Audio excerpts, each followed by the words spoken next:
Menteri Keuangan Purbaya Yudi Sadewa akan suntik dana hingga 20 triliun rupiah ke Bank Jakarta.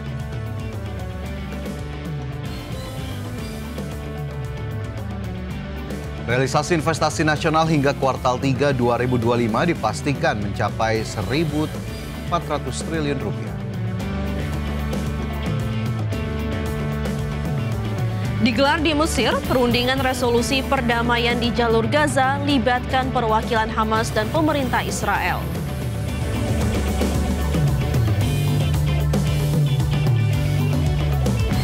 Ya pemirsa, selain informasi utama tadi, sejumlah berita terupdate lainnya akan kami hadirkan.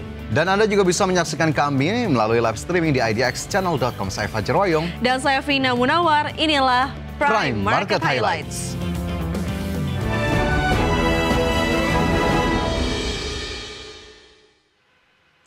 Kita ke informasi pertama pemirsa, Bank Indonesia mencatat cadangan devisa pada akhir September 2025 sebesar 148,7 miliar dolar Amerika Serikat. Catatan cadangan devisa ini turun dari periode Agustus 2025 yang mencapai 150,7 miliar dolar Amerika. Bank Indonesia mencatat cadangan devisa pada akhir September 2025 turun sebesar 2 miliar dolar Amerika dari periode Agustus 2025, di mana tercatat besaran cadangan devisa September 2025 sebesar 148,7 miliar dolar Amerika, sedangkan pada periode Agustus 2025 mencapai 150,7 miliar dolar Amerika. Penurunan cadangan devisa pada September 2025 ini lebih banyak dipengaruhi ketidakpastian pasar keuangan global yang masih tetap tinggi. Direktur Eksekutif Departemen Komunikasi Bank Indonesia Ramdan Dede Prakoso mengungkapkan, perkembangan cadangan devisa tersebut antara lain dipengaruhi oleh pembayaran utang luar negeri pemerintah serta kebijakan stabilisasi nilai tukar rupiah Bank Indonesia yang masih terus fluktuatif. Posisi cadangan devisa akhir September 2025 tersebut setara dengan pembiayaan 6,2 bulan impor atau 6 bulan impor dan pembayaran utang luar negeri pemerintah serta berada di atas standar kecukupan internasional sekitar 3 bulan impor. Bank Indonesia menilai cadangan devisa September ini tetap kuat untuk mendukung ketahanan sektor eksternal serta menjaga stabilitas makroekonomi dan sistem keuangan. Bank Indonesia optimis cadangan devisa di bulan ke-9 ini bisa meningkatkan dan memperkuat ketahanan eksternal untuk menjaga stabilitas perekonomian untuk mendukung pertumbuhan ekonomi yang berkelanjutan. Kedepan Bank Indonesia meyakini ketahanan sektor eksternal tetap kuat sejalan dengan prospek ekspor yang tetap terjaga serta neraca transaksi modal dan finansial yang diperkirakan tetap mencatatkan surplus sejalan persepsi positif investor terhadap prospek perekonomian domestik dan imbal hasil investasi yang tetap menarik. Jakarta, Tim Liputan IDX Channel.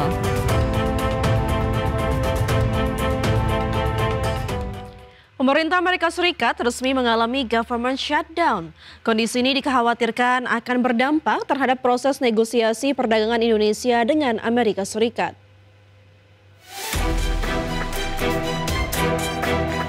Kegiatan operasional pemerintahan Presiden Amerika Serikat Donald Trump saat ini tengah berhenti seiring terjadinya kebuntuan politik di Kongres yang membuat DPR dan Senat gagal menyepakati anggaran negara.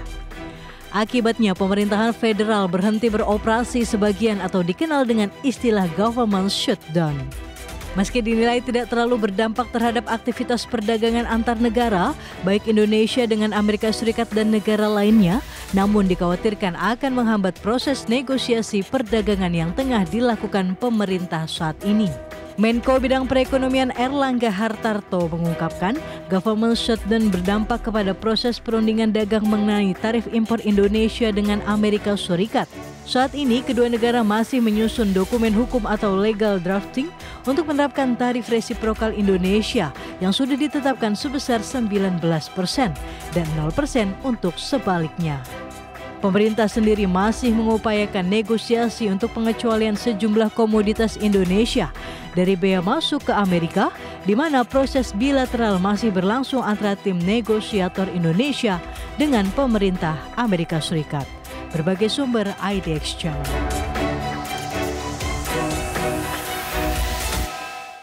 Ketua Komtab Bidang Fiskal Kadin Indonesia Ajib Hamdani menyebut government shutdown yang dialami Amerika Serikat akan berdampak pada daya beli masyarakat di Amerika. Kondisi ini dikhawatirkan akan mempengaruhi kinerja ekspor Indonesia ke negeri Paman Sam. Pasalnya selama ini pasar Amerika Serikat setara dengan 2% PDB Indonesia. Ajib Hamdani meminta pemerintah untuk bisa mengantisipasi government shutdown Amerika sehingga dampaknya tidak terlalu signifikan terhadap pertumbuhan ekonomi nasional. Kemudian ketika adanya kebuntuan antara Kongres dengan pemerintah dalam konteks APBN Amerika seperti ini, maka kemudian akan ada beberapa penyesuaian yang ini tentunya akan berdampak langsung terhadap daya beli warga Amerika. Sekarang kita bayangkan, misalkan pun kemudian tarif 19% ini berlaku secara G2G, tapi kemudian ketika daya beli masyarakat Amerika mengalami pelambatan atau mengalami penurunan, maka efek secara B2B, efek secara bisnis adalah maka volume ekspor kita juga cenderung akan mengalami penyesuaian. Menteri Keuangan Purbaya Yudhistira Dewa secara khusus menemui Gubernur DKI Jakarta Pramono Anung. Dalam pertemuan di Balai Kota Jakarta, Menkyu Purbaya berjanji akan menempatkan dana sebesar 10 hingga 20 triliun rupiah di Bank DKI. Penempatan dana yang besar tersebut untuk mendorong pengembangan dan peningkatan sektor UMKM dan industri di wilayah DKI Jakarta. Dana yang ditempatkan sebesar 10 hingga 20 triliun rupiah tersebut menurut Purbaya bisa dimanfaatkan untuk pengembangan bisnis BUMD yang ada di Jakarta. Harapannya dengan dana dari Kementerian Keuangan tersebut, ekonomi pendapatan Jakarta bisa meningkat, daya beli bisa terdorong hingga perputaran ekonomi di DKI Jakarta terus meningkat. Kan Jakarta punya Bank Jakarta. Saya taruh di Himbara yang 200 triliun, di mana kalau saya tambah beberapa puluh triliun ke Bank Jakarta. Saya tanya tadi ke Pak Gubernur, apakah Bank Jakarta bisa nyerap? Jangan sampai saya kasih duit panik terusnya, waduh nggak bisa nyalurkan. Kata Pak Gubernur bisa, jadi nanti kita akan implementasikan strategi yang sama untuk Bank Jakarta dan mungkin satu bank lagi di kawasan Jawa Timur sana. Dalam waktu dekat nanti jumlahnya akan saya hitung. Tapi kalau 10 triliun, 20 triliun aja bisa kali ya untuk nyerap ya. Bisa. Nanti itu akan nyebar ke UMKM dan industri lain di Jakarta. Ya, sementara itu Gubernur DKI Jakarta Pramono Anung menjelaskan pertemuan dengan Menteri Keuangan Purbaya Yudhistira Dewa sebagai langkah penyelarasan kebijakan fiskal antara pemerintah Provinsi Jakarta dengan pemerintah pusat. Menkyu Purbaya mengakui akan mengikuti dan menyesuaikan kebijakan yang ditempuh pemerintah pusat, khusus Kementerian Keuangan. Terlebih lagi pada tahun ini pemerintah pusat memotong dana bagi hasil dalam APBD Jakarta dari 95 triliun rupiah menjadi 79 triliun rupiah. Oleh sebab itu, Pramono menyatakan pihaknya akan melakukan creative financing atau pembiayaan kreatif, di mana Pemprov DKI Jakarta akan menggelar Jakarta Collaboration Fund atau obligasi daerah. Di samping itu, pemerintah Provinsi Jakarta menilai penempatan dana pemerintah pusat ke Bank DKI Jakarta akan menjadi pemanfaatan untuk pengembangan bisnis BUMD yang ada di Jakarta. Jakarta betul-betul ingin menyelaraskan kebijakan fiskal yang telah diambil oleh pemerintah pusat dalam hal ini, terutama untuk pengaturan DBH, termasuk penyesuaian untuk dana bagi hasil. Hanya memang dengan penurunan APBD Jakarta dari 95 menjadi 79, Jakarta melakukan creative financing, diantaranya melakukan apa yang disebut dengan Jakarta Collaboration Fund atau obligasi daerah dan sebagainya, yang memang belum ada. Tetapi juga kami ingin memanfaatkan dana 200 triliun yang diputuskan oleh Kementerian Keuangan, oleh Pak Menteri, ke Bank Himbara. Kami boleh juga memanfaatkan untuk BUMD yang ada di Jakarta. Gedung Bank Jakarta yang di SCBD. Ya, tentu upaya antara Menteri Keuangan dan juga Gubernur Jakarta ini harus kita maknai sebagai keselarasan sinergitas antara pemerintah pusat dan juga pemerintah daerah yang tentu memang diharapkan menjadi langkah tersendiri yang akan menimbulkan ataupun memberikan dampak positif begitu ya Vin ya untuk perekonomian Provinsi Jakarta ataupun juga tadi keselarasan dalam hal penyelenggaraan fiskal dari Jakarta dan juga pemerintah pusat, dan kita harapkan upaya-upaya seperti ini bisa terus dilanjutkan bahkan tidak menutup kemungkinan dengan daerah-daerah lainnya. Benar sekali. sekali Fanja, dan semoga saja sesuai dengan tujuannya untuk mengembangkan UMKM dan juga BUMD yang ada di DKI Jakarta, dan kalau bisa benar kata Fanja tadi di daerah lainnya juga bisa dikembangkan ya. Baik pemirsa, kita beralih ke informasi lainnya di mana Menteri Dalam Negeri Tito Karnavian sebut untuk keluar dari negara middle income trap, Indonesia harus melakukan industrialisasi. Ya, informasinya kami hadirkan untuk Anda usai jeda.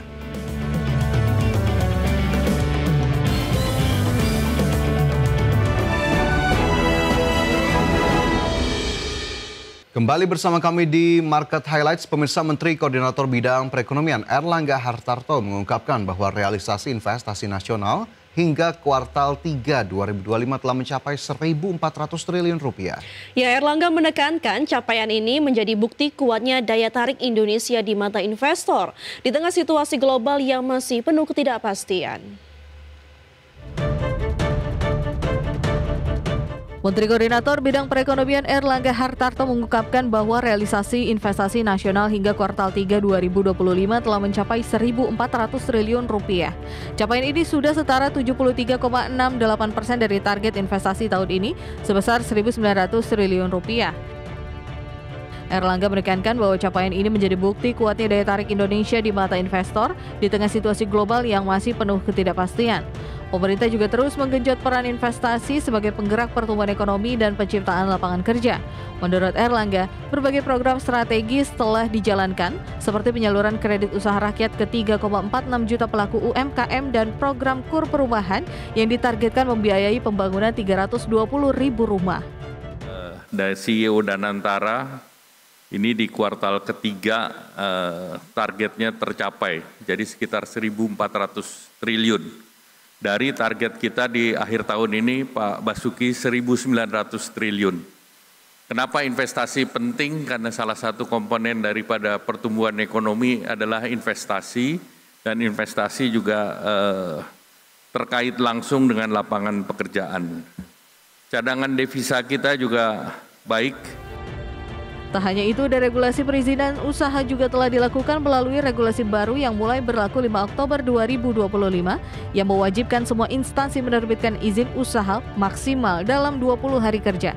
Jika izin tidak terbit dalam waktu tersebut, maka otomatis dinyatakan keluar. Tim Liputan IDX Channel.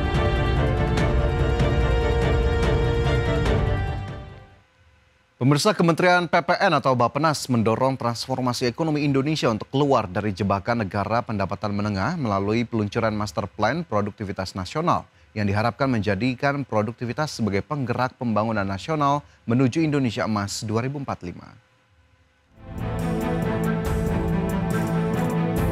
Kementerian PPN Bappenas terus berkomitmen mendorong transformasi ekonomi Indonesia untuk keluar dari jebakan pendapatan menengah atau middle income trap dan mampu bersaing di pasar global melalui peluncuran Master Plan Produktivitas Nasional.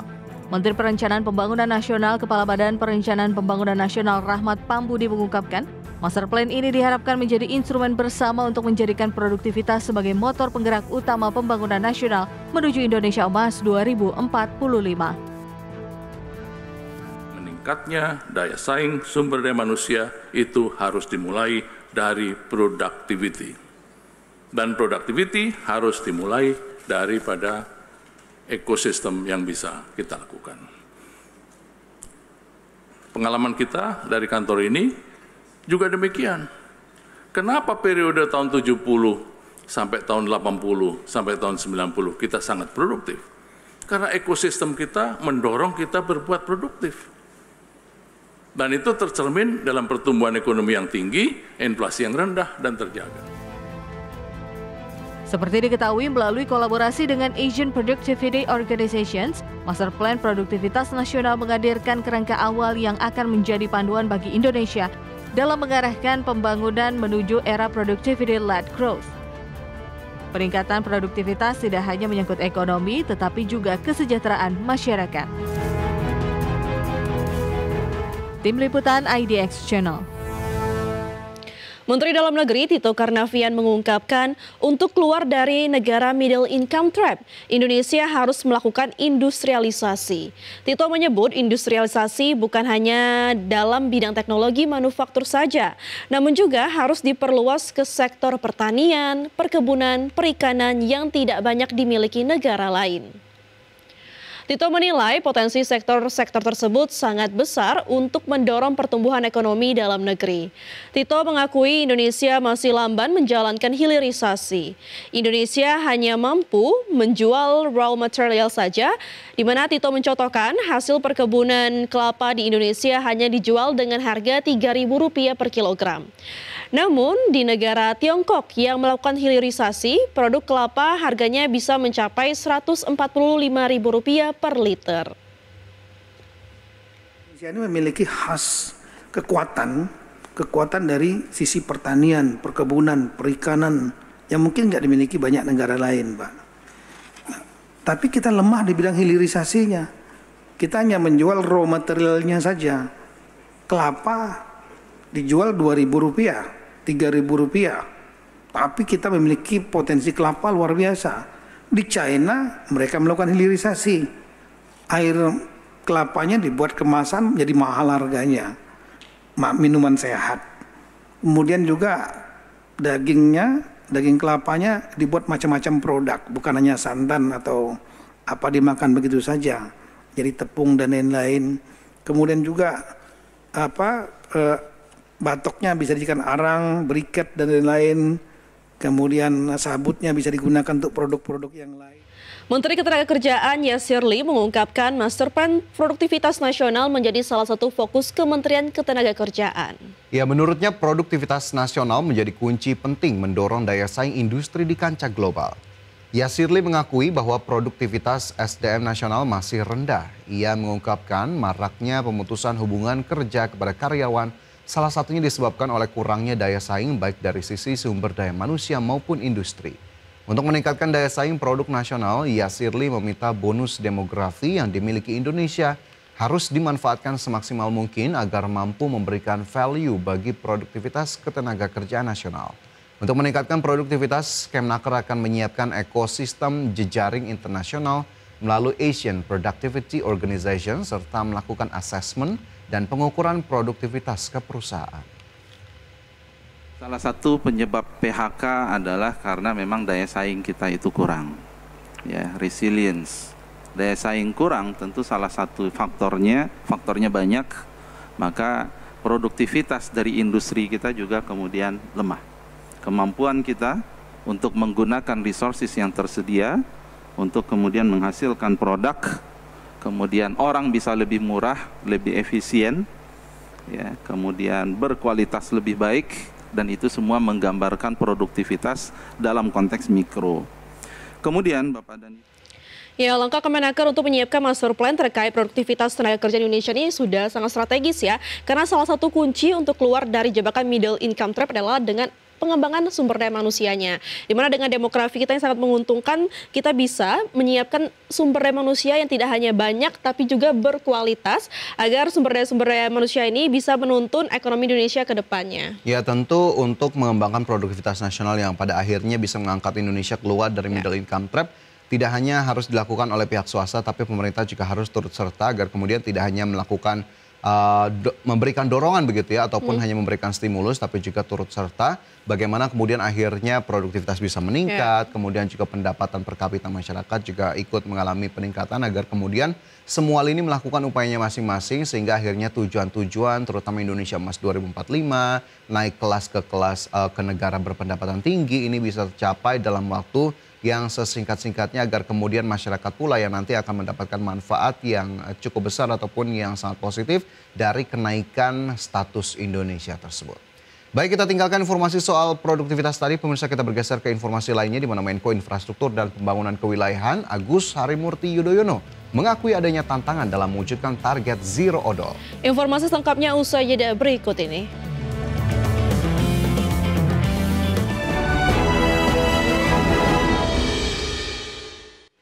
Kembali di Prime Market Highlight pemirsa, Menteri Keuangan Purbaya Sadewa melakukan sidak ke kantor Bea dan Cukai dan Layanan Imigrasi Bandara Soekarno-Hatta, Tangerang, Banten pada Senin kemarin. Dikutip dari akun TikTok pribadinya, Purbaya Sadewa atau Menteri Keuangan terlihat didampingi Kepala Kantor Bea Cukai Soekarno-Hatta Sugeng Wibowo serta Kepala Kantor Imigrasi Bandara Soekarno-Hatta Galih Priya Kartika Perdana. Dalam kunjungannya, Purbaya meminta Bea Cukai Bandara Soekarno-Hatta dapat terus mengoptimalkan pelayanan kepada masyarakat dan memperkuat peran strategis dalam mendukung kelancaran arus barang dan daya saing ekonomi nasional. Kunjungan ke Bea dan Cukai Bandara Soekarno-Hatta ini juga menegaskan fokus pemerintah pada perlindungan perbatasan dan efisiensi logistik sebagai penunjang daya saing global.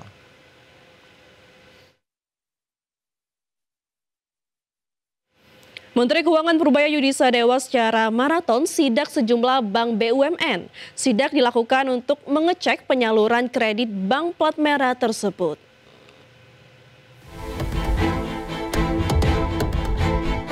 Menteri Keuangan Purbaya Yudi Sadewa secara maraton melakukan sidak ke sejumlah bank pemerintah.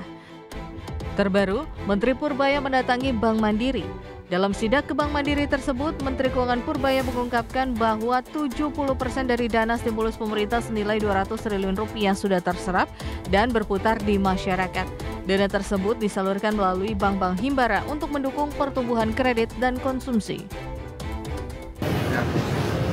Di sidak ke BNI, kita mau lihat gimana kerja mereka, Pak. Sebelumnya, Purbaya Yudi Sadewa juga melakukan sidak ke Bank BNI untuk melihat kinerja bank BUMN tersebut. Purbaya datang ke Bank BNI didampingi dengan sejumlah stafnya dari Kementerian Keuangan. Menurut Purbaya, sidak dilakukan untuk melihat bagaimana bank menyalurkan kredit. Saya pengen tahu juga proyeksi kredit mereka seperti apa ke depan. Yang kedua, saya pastikan uang itu tidak dipakai membeli dolar sehingga memperlemah nilai tukar. Saya akan cek bank yang lain juga seperti itu. Saya minta buka rekeningnya mana bank kamu yang stok masuk. Kira-kira dolar kamu berapa lah? Sekarang sekian. Minggu yang lalu berapa? Sebulan yang lalu berapa? Saya cek naik apa enggak. Untung BNI nggak naik. Kalau naik susah dia.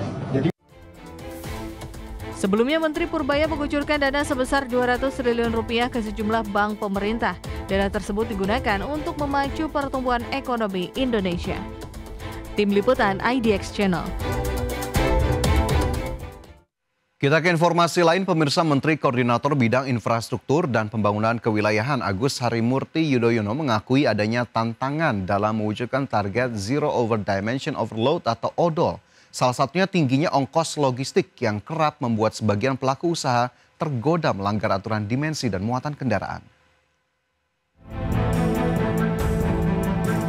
Menteri Koordinator Bidang Infrastruktur dan Pembangunan Kewilayahan Agus Harimurti Yudhoyono menegaskan terdapat sejumlah tantangan besar yang harus segera ditangani dalam penerapan Zero Over Dimension Overload atau Zero ODOL, di mana berdasarkan data kecelakaan, truk kelebihan muatan ini menyumbang 10,5% dari total kematian akibat kasus kecelakaan lalu lintas.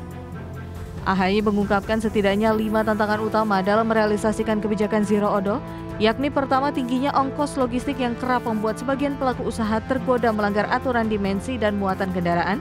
Kedua, AHY menilai masih lemahnya sistem pengawasan dan inkonsistensi penegakan hukum yang membuat pelanggaran truk bermuatan berlebih terus berulang. Tantangan ketiga, adanya benturan kepentingan antara pengemudi, pemilik kendaraan, dan pemilik barang. Perbedaan orientasi antara pihak-pihak tersebut dinilai kerap memicu pelanggaran karena masing-masing berusaha memberikan biaya dan memaksimalkan keuntungan. Sementara tantangan keempat, yakni rendahnya kesejahteraan pengemudi angkutan barang. Kendaraan yang dianggap memiliki dampak dan konsekuensi yang tidak baik dalam berbagai aspek. Sehingga kita semua sepakat bahwa kebijakan Zero ODOL ini tidak bisa lagi ditunggu-tunggu ataupun ditunda-tunda. Karena itu dengan ikhtiar dan kerja keras kita semua diharapkan tanggal 1 Januari tahun 2027 kebijakan Zero ODOL ini sudah berlaku efektif. Menko AHY mendapatkan tantangan kelima masih maraknya praktik pungli yang terjadi di pengemudi dan pelaku usaha. Untuk itu, pemerintah menyiapkan 9 rencana aksi nasional sebagai langkah konkret menuju penerapan Zero ODOL yang mencakup penguatan regulasi, digitalisasi pengawasan, peningkatan kesejahteraan pengemudi hingga pembenahan infrastruktur logistik nasional. Jakarta, Abdul Aziz, IDX Channel.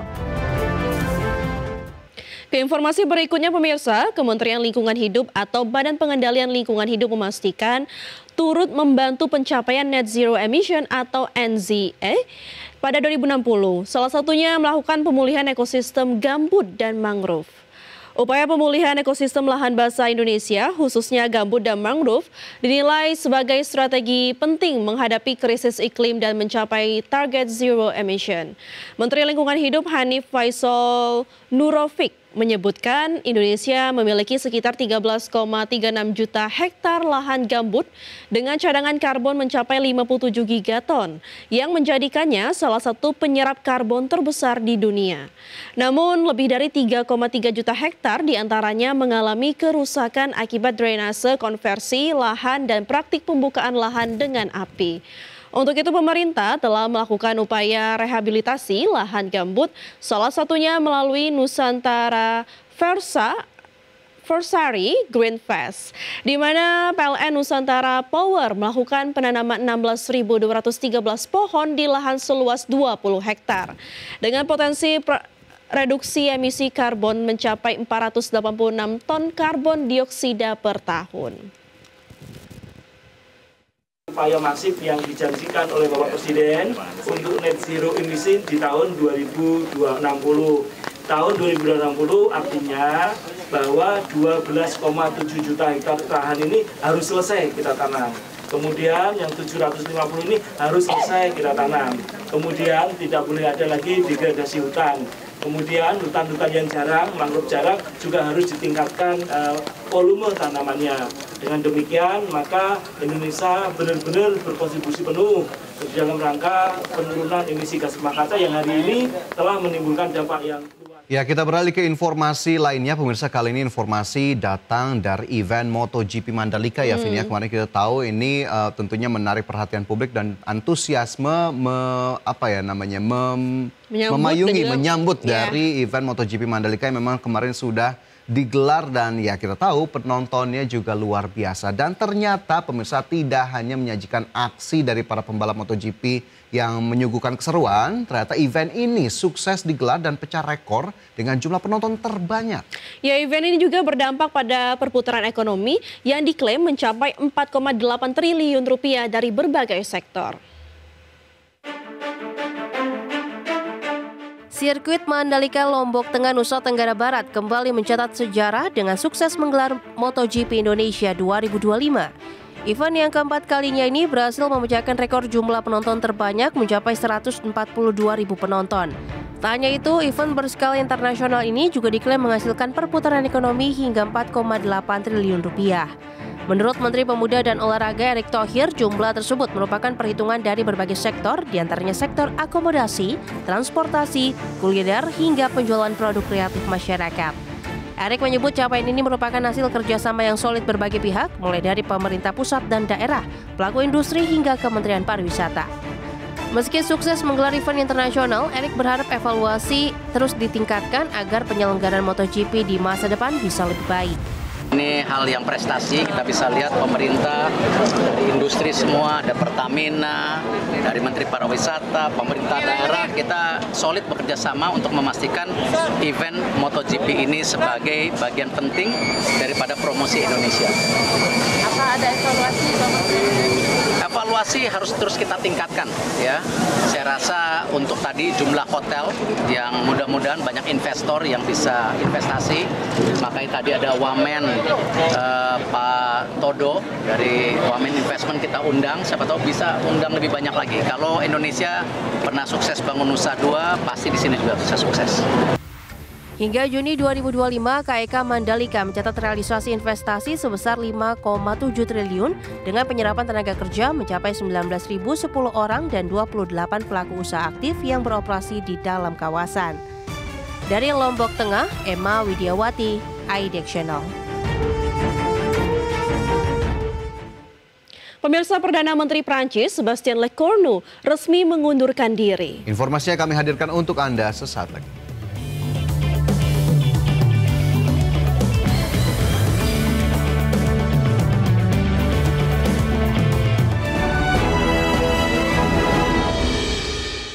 Kembali bersama kami di Prime Market Highlights, pemirsa, kita ke informasi mancanegara. Perundingan resolusi perdamaian di jalur Gaza digelar di Mesir dan melibatkan perwakilan Hamas serta pemerintah Israel. Ya, resolusi perdamaian ini merupakan tindak lanjut dari proposal gencatan senjata yang diusulkan oleh Amerika Serikat. Kelompok Hamas dan pemerintah Israel kembali melanjutkan perundingan damai terkait rencana pengakhiran konflik di jalur Gaza yang berlangsung di Mesir pada hari Senin lalu. Perundingan yang digelar di resort Sharm el-Sheikh tersebut bertujuan meletakkan dasar bagi pertukaran sandera yang menjadi bagian dari upaya mempercepat rencana gencatan senjata di Gaza yang didukung oleh Amerika Serikat. Israel dan Hamas sama-sama mendukung sejumlah prinsip dalam proposal gencatan senjata di Gaza yang diinisiasi oleh Presiden Amerika Serikat Donald Trump. Prinsip-prinsip tersebut mencakup penghentian pertempuran, pembebasan sandera, serta bantuan yang akan dialirkan ke Gaza. Proposal tersebut juga mendapat dukungan dari negara-negara Arab dan Islam. Dalam perundingan proposal gencatan senjata ini, delegasi Israel dipimpin Menteri Urusan Strategis Ron Dermer, sementara pihak Hamas diwakili Kepala Biro Politik di Pengasingan Khalil Al-Hayya. Sebelumnya, Presiden Amerika Serikat Donald Trump mendesak agar perundingan damai Gaza segera mencapai hasil. Dalam unggahan lain di media sosialnya, Trump menyebut telah terjadi diskusi yang sangat positif dengan Hamas untuk membebaskan para sandera, mengakhiri perang di Gaza, dan yang lebih penting adalah mencapai perdamaian yang telah lama dicari di Timur Tengah. Berbagai sumber IDX Channel.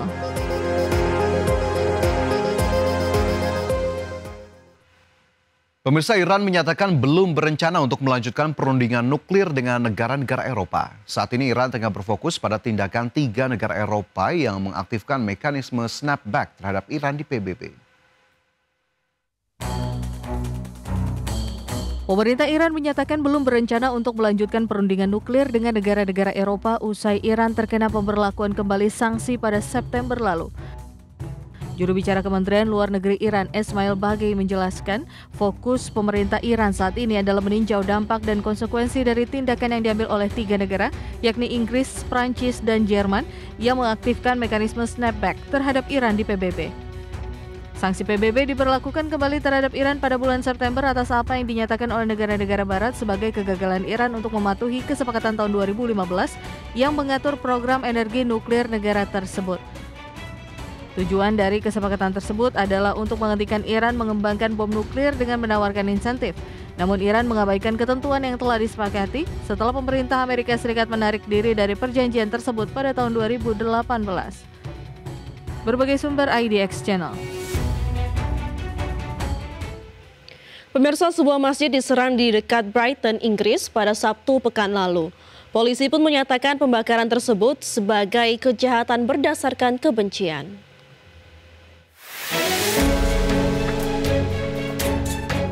Sebuah masjid di Peacehaven dekat Brighton, Inggris dilaporkan dibakar pada Sabtu pekan lalu.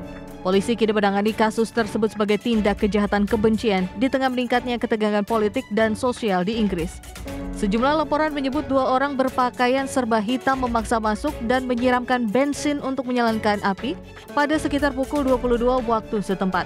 Pembakaran tersebut terjadi saat 2 orang masih berada di dalam masjid, yakni seorang ketua Dewan Kemakmuran Masjid serta seorang jamaah. Petugas pemadam kebakaran pun langsung dikerahkan ke lokasi usai mendapat laporan dan api bisa segera dipadamkan. Dan pasca peristiwa tersebut, kepolisian wilayah Sussex menambah jumlah aparat di sekitar lokasi masjid untuk meningkatkan keamanan. Tindakan antisemitisme maupun kebencian terhadap kalangan muslim sama-sama mengalami peningkatan dalam hampir 2 tahun terakhir di Inggris. Peningkatan terjadi sejak serangan milisi Hamas ke Israel pada 7 Oktober 2023 lalu. Berbagai sumber IDX Channel. Perdana Menteri Prancis Sébastien Lecornu resmi mengundurkan diri setelah hanya menjabat selama 27 hari. Ya, Presiden Emmanuel Macron telah menerima pengunduran dirinya pada Senin 6 Oktober 2025. Perdana Menteri Prancis Sébastien Lecornu resmi mengundurkan diri setelah hanya menjabat selama 27 hari. Sébastien menjadi Perdana Menteri keempat yang ditunjuk Macron hanya dalam kurun waktu 1 tahun terakhir. Prancis sendiri tengah menghadapi krisis politik berkepanjangan sejak pemilu parlemen pada September 2024, di mana tidak ada partai yang meraih mayoritas di parlemen. Kondisi ini membuat kabinet yang dibentuk pemerintah kerap tidak bertahan lama dan terus berganti komposisi. Selain itu, Le Cornu mencatatkan sejarah sebagai Perdana Menteri dengan masa jabatan terpendek di Prancis modern. Keputusan pengunduran dirinya diambil setelah susunan kabinet yang ia bentuk menuai banyak kritik dari kalangan politik dan publik. Krisis kepercayaan terhadap pemerintah pun semakin menekan stabilitas politik di bawah kepemimpinan Macron. Sementara itu, pasar keuangan Prancis turut merespon mundurnya Le Cornu. Indeks saham CAC 40 di Paris tercatat melemah lebih dari 2% pada perdagangan Senin siang waktu setempat. Para analis menilai pengunduran diri ini menambah ketidakpastian politik dan ekonomi Prancis di tengah upaya pemerintah menjaga kepercayaan investor dan stabilitas fiskal. Berbagai sumber IDX Channel. 15.000 karyawan NASA terancam PHK akibat government shutdown. Informasi lengkapnya usai jeda berikut ini, tetaplah bersama kami.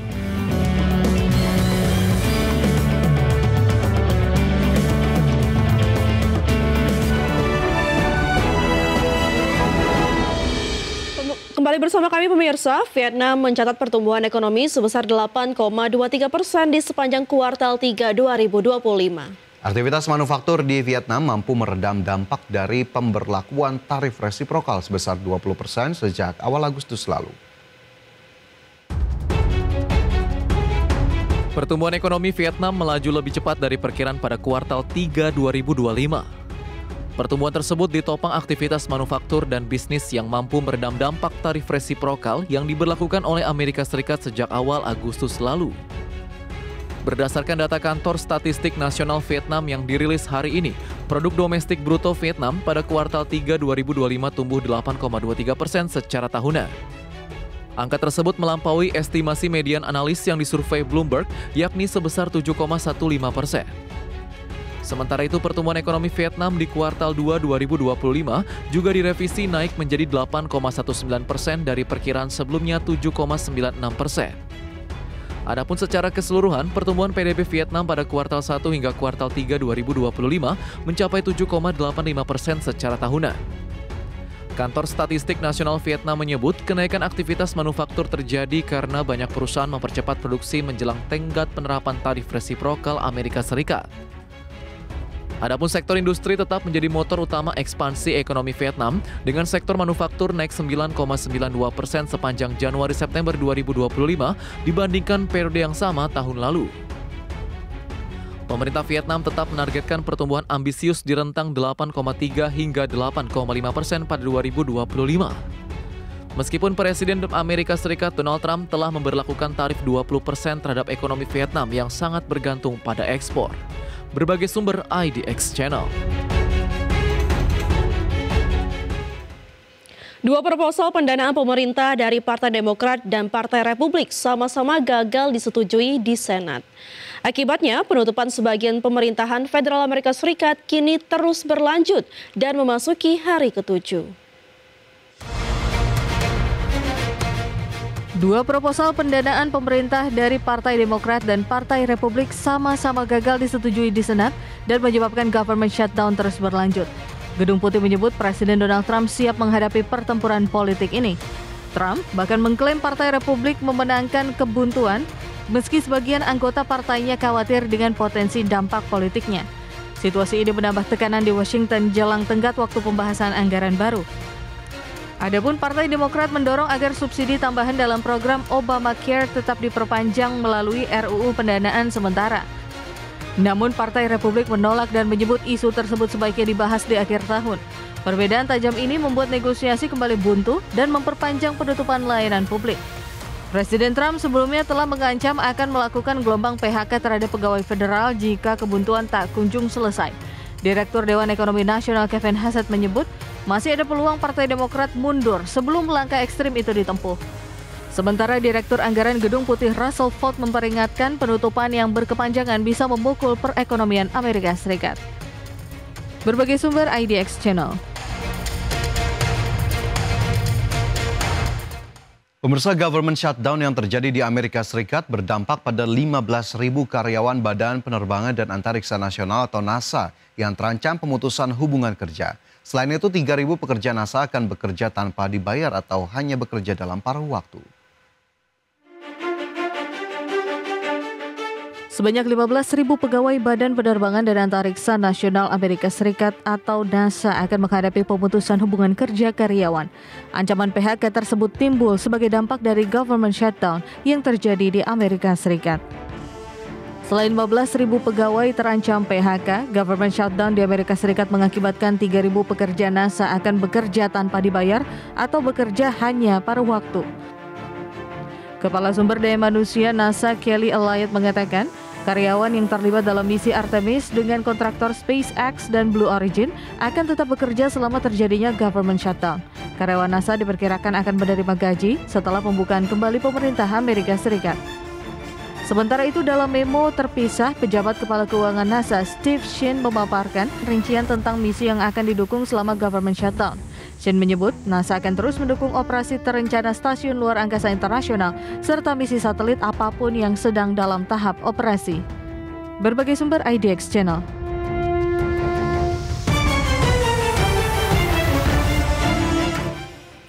Produsen minuman Asahi kembali memulihkan operasional produksi usai terkena serangan cyber beberapa waktu lalu. Serangan tersebut sempat melumpuhkan produksi di sebagian besar pabrik yang dimiliki. Produsen minuman beralkohol asal Jepang Asahi Group Holdings menyatakan telah kembali memulihkan operasional 6 pabrik minuman beralkohol mulai 2 Oktober 2025.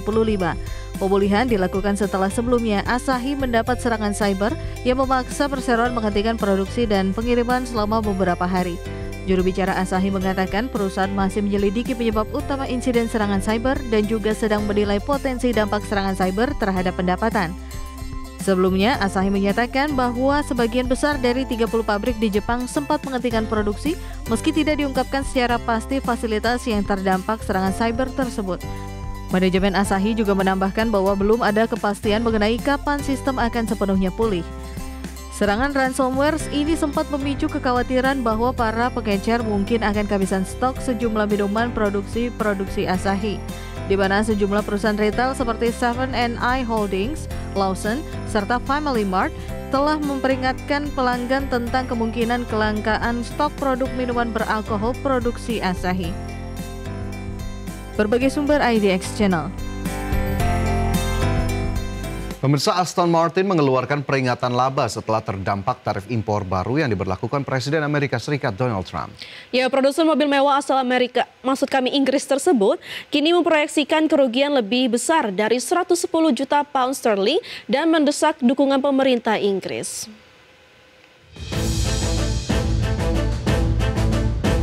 Aston Martin mengeluarkan peringatan laba setelah terdampak tarif impor baru yang diberlakukan Presiden Amerika Serikat Donald Trump. Aston Martin menyebut tarif tambahan 25% yang diterapkan Amerika sejak April menjadi pemicu utama penurunan kinerja tahun ini. Perusahaan menilai kebijakan kuota ekspor 100.000 mobil per tahun dengan tarif 10% justru menambah kompleksitas perdagangan. Manajemen mengatakan kesulitan memperkirakan pendapatan akibat mekanisme kuota yang berubah dan fluktuasi permintaan global. Selain itu, saham Aston Martin di Bursa Efek London sempat anjlok lebih dari 11% pada awal perdagangan sebelum ditutup melemah sekitar 7%. Selama kuartal ketiga, pengiriman mobil turun menjadi 1.430 unit di bawah target dan lebih rendah dibanding 1.641 unit pada tahun lalu. Perusahaan juga mengkonfirmasi belum akan mencatat arus kas positif hingga paruh kedua tahun keuangan ini. Adapun Aston Martin akan meninjau ulang rencana investasi dan memangkas belanja modal dari target 2 miliar pound untuk periode 2025-2029. Peluncuran hypercar Valhalla senilai $1 juta yang diharapkan mendongkrak laba diperkirakan tertunda karena kendala rekayasa. Selain itu, dampak gangguan rantai pasok akibat serangan cyber pada Jaguar Land Rover turut menekan produksi dan penjualan perusahaan. Di sisi lain, menanggapi desakan Aston Martin, pemerintah Inggris menegaskan sektor otomotif tetap menjadi prioritas dalam kesepakatan dagang dengan Amerika. Juru bicara pemerintah menyebut Inggris satu-satunya negara dengan tarif ekspor serendah 10% ke Amerika yang melindungi ribuan pekerjaan. Meski Aston Martin terpukul, penjualan mobil baru di Inggris justru naik 13,7% pada September dengan kendaraan listrik mencatat rekor baru. Berbagai sumber IDX Channel. Pemirsa, kami akan kembali usai jeda berikut ini. Tetaplah bersama kami di Prime Market Highlights.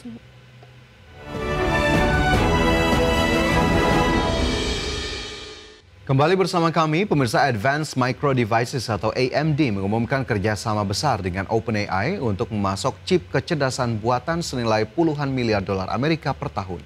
Ya, kesepakatan ini juga memberi OpenAI opsi untuk membeli hingga 10% saham AMD.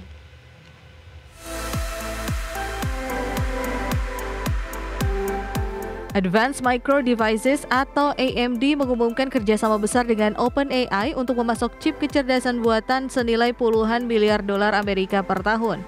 AMD akan memasok ratusan ribu chip AI atau GPU dengan kapasitas total setara 6 GW mulai paruh kedua 2026. Sementara OpenAI berencana membangun fasilitas komputasi berkapasitas 1 GW menggunakan chip terbaru MI450 yang akan mulai produksi tahun depan. Kerjasama ini diproyeksikan menghasilkan pendapatan lebih dari 100 miliar dolar Amerika bagi AMD dalam 4 tahun ke depan.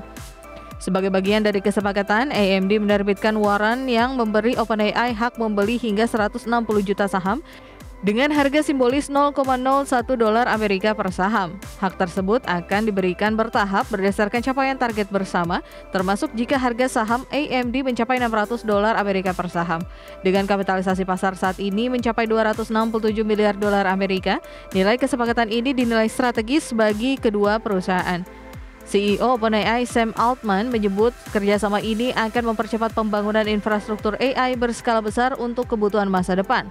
OpenAI sendiri dilaporkan meraih 4,3 miliar dolar Amerika pendapatan pada paruh pertama tahun ini, namun menghabiskan 2,5 miliar dolar untuk riset dan perekrutan talenta AI.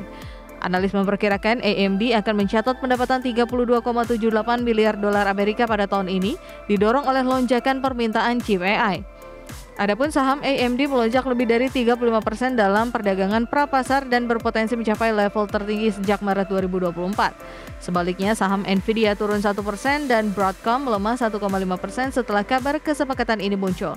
Persaingan di industri chip AI kini semakin ketat dengan AMD menantang dominasi Nvidia dan memperkuat kolaborasi jangka panjangnya bersama OpenAI. Berbagai sumber IDX Channel.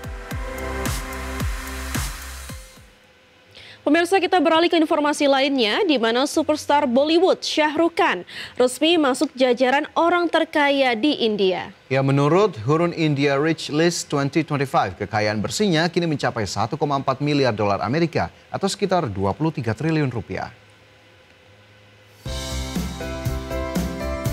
Superstar Bollywood Shah Rukh Khan resmi masuk jajaran orang terkaya di India. Pencapaian ini menempatkan Khan di antara selebritas global seperti Rihanna, Tiger Woods, dan Taylor Swift. Di mana Forbes menaksir kekayaan Taylor Swift mencapai 1,6 miliar dolar Amerika Serikat, hanya sedikit di atas sang bintang Bollywood. Khan kini bukan hanya ikon perfilman India, tapi juga simbol kesuksesan lintas industri hiburan dan olahraga. Pendiri Hurun India, Anas Rahman Junaid, menyebut status miliarder Khan didorong oleh sahamnya di Red Chillies Entertainment dan Knight Ridder Sport. Selain itu, pendapatan dari film, iklan, serta investasi properti di berbagai negara turut memperkuat portofolionya. Selama lebih dari 3 dekade berkarir, Khan dikenal mampu mengubah popularitas menjadi kekuatan bisnis yang solid. Selain Khan, selebritas Bollywood lain yang masuk daftar orang terkaya India adalah Juhi Chawla, Hrithik Roshan, Amitabh Bachchan, dan Karan Johar.